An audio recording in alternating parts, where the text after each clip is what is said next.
Hello friends, good to see you all again.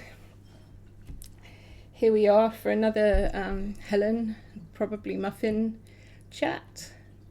I hope you've all had a good week.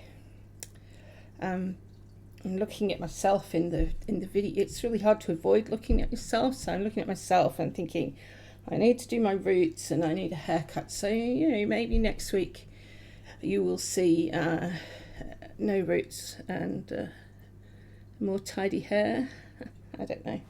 Anyway, that's by the by. Welcome to another week.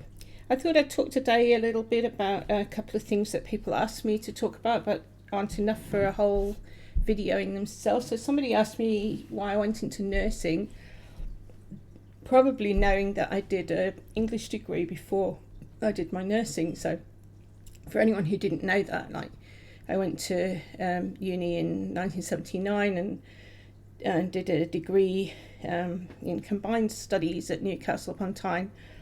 But the subjects that I combined were all English subjects. I did English literature, English linguistic studies, which was really fascinating, and English medieval studies, which was also fascinating.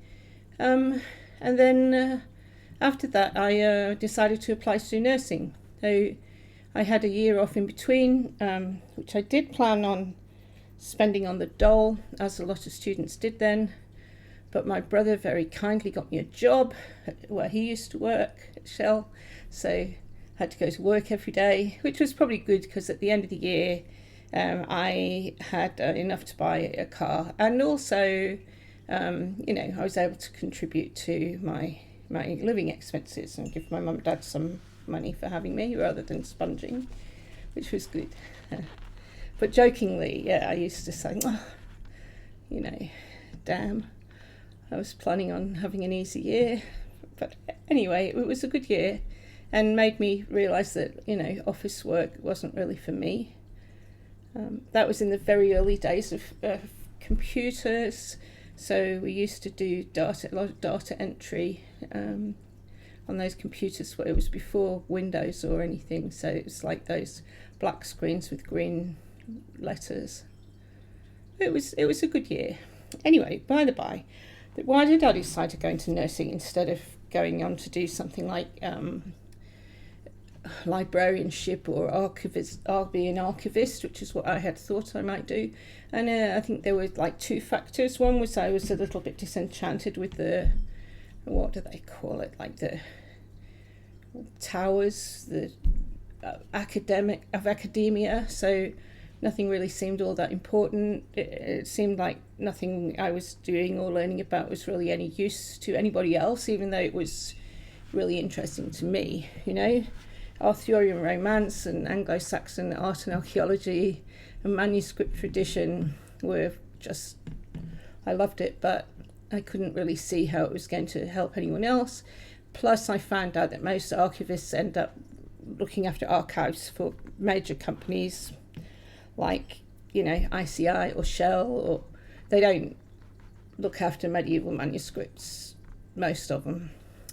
And then I'd been dating a medical student for quite a few years by then, and so I'd got a little bit of insight into hospital work. And then we also had a family friend who was really sick with cancer, and she was only quite young, I think maybe in her 40s, and she was in Christie's Hospital in Manchester, which is a specialist cancer hospital, and she had terminal cancer, and we used to go visit her, and sometimes she looked quite exhausted and drawn and sweaty and uncomfortable, and the nurses would come in and ask us to wait outside, and then we would go back in to see her, and she looked comfortable and she was clean and resting, and I just thought that was really valuable work. I decided to do that, and I did wonder whether my parents might feel like I let them down a bit in that I didn't go on to do anything with my English degree, but Dad said they were very proud of me and that he at one point had thought of doing nursing himself. So yeah, that's how come I went into nursing. How did it pan out? Well, we're back. We had to do a bit of a muffin edit because he managed to freeze everything. I don't know how. He's a very helpful boy. Yeah, overall, the nursing was good. I did feel like I was doing something to help people most of the time. But I think a lot of the time, nothing's changed. Like, you feel as if you trained to do a particular job, you have a passion to do that job, and you're not given the tools to do it, whether that's enough staff, enough time, enough equipment. There's often things that impede you from doing what you want to do, and that sets up a real tension inside sometimes, because you know what you ought to be doing, you know what you want to be doing, and you can't do it. So that's one aspect of nursing that I think is very difficult, and I don't know what the answers are beyond increasing staffing and valuing it more. Like, it just has to cost more, it has to be paid more, and maybe we all have to pay more taxes or something so that more money can go into healthcare. Anyway, this is supposed to be a non-political and non-challenging chat. So, yeah, back to the chats. Here's mug. This is another typo mug, I think, in it. It says True Blue Friends, and it has, I think this is Dory, Nemo, and then on the back is this whale, whose name I don't know, but I love his big smile. I can't remember his name. And I'm really curious as to whether this mug was released elsewhere other than Australia, because the True Blue is a real Australian saying, like for mates. He's a True Blue friend. There's a song, Australian country song called True Blue. Someone will be able to tell me who did that in the comments. What else can we say about this week? Speaking of country songs, I have had a song stuck in my head, and I have watched it over and over as well this week. Oh, Muffin, he's so helpful. He's just so helpful. You're so helpful. Yeah, aren't you? Can you hear him purring? Anyway, yeah, I came across I came across it last year and then forgot about it, and recently came across again a recording of Eminem's Lose Yourself by an Australian country artist woman called Kasey Chambers. So if anyone is interested in country music, Eminem and or rock music, I'll put a link below, because it's a real eye-opener and revelation how she covers Lose Yourself. No one would have thought, you just wouldn't think. Like, she starts off with a banjo. How can you cover Lose Yourself with a banjo? You just wouldn't think you could, but you can, and she did, and I think it's awesome. Like, the emotion she puts into it is incredible. I'm just going to see what other little things I might have had on the list. Nothing major, is there? This week has been very wet and cold here, but today's been nice and sunny. I know what I was going to tell everyone. So I'm 62. I've always been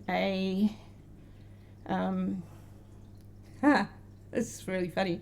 I've always been a bit absent-minded, a bit forgetful, or a lot forgetful, and easily distracted. I've always had problems with schedules, timetables, and getting organised, and my place is always a mess. Like, even when I lived at home with my mum, whose mum and dad were, and mum kept such an immaculate house, my room was always a mess. I've just been diagnosed with ADD, or as they now call it, inattentive ADHD. So I have started on some medication for that. I'm quite interested to see how that takes me and whether I can organise myself better. And I just feel like I'm 62, my general health isn't great with one or two other things, and I really want to try and get the most out of life and give the most to life. And I start things and I don't finish them, and I spend ages just like scrolling on the phone because I'm kind of paralysed from doing anything. So yeah, any of you who have friends or relatives with ADHD or ADD who know me, I'm just curious as to whether you think you ever would have picked it. Like, it just wasn't a thing when we were kids. It was just like, I was just a daydreamer who would lose her head if it was loose, and who wouldn't notice if a bomb went off when she had a head in her book. So that was me. I think it's probably time to say goodbye, because it's been probably getting on for the 10-minute sort of time, which I'm trying to keep these videos down to. I hope you all have a great week. If I think of anything else that I thought I should have said, I will try and add it on and edit it. And I love you all. Okay, bye-bye.